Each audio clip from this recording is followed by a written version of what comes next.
My earliest memories of the Xbox are tinged with deep suspicion because I was a PC gamer, and when Microsoft announced it was getting into consoles, I wasn't, I wasn't entirely keen, and I wasn't entirely convinced it would work. When you first saw it, you wanted the one little light to glow inside. You wanted it to be a big beam of light, like something out of Tron. And I've never quite got over that disappointment, but I've somehow brought myself to forgive them for it.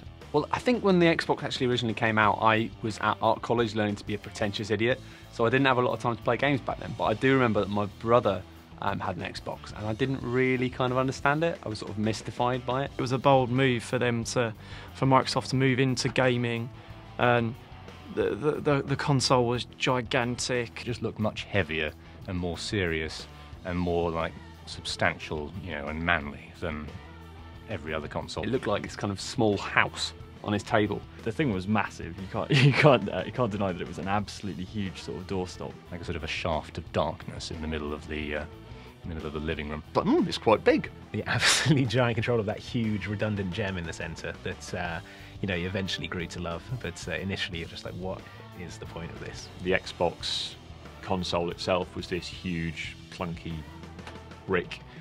It didn't look particularly elegant. It had some quite peculiar games on it. Microsoft had a bit of a presence in gaming before, certainly in the PC. I mean, I was a big PC gamer, but it did seem a really strange move. But actually, you could tell they were in it for the long haul. That's the thing about Microsoft, is they knew with the first Xbox that it was just about producing a better console, right? And introducing some of the ideas like Xbox Live, like having a hard drive, introducing those ideas to people and building on that. It's Microsoft, they're doing a console for the first time, and everyone, I was working in Future at the time, and everyone had a theory.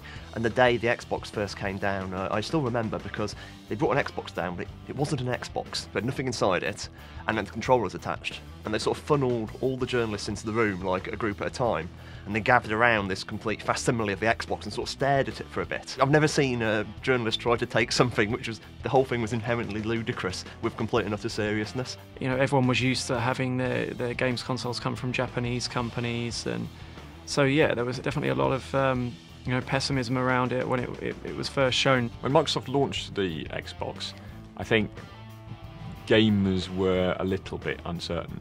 I think publishers were much more enthusiastic. The initial stages were, if we made a console, what would you want it to be like? And there was a good deal of game developers and publishers saying, well, the big problem with console gaming is this. At the time, I saw the way games were going, and the idea that essentially single formatting games would be increasingly a rarity. They'd be cross-developing. I could see that was coming anyway.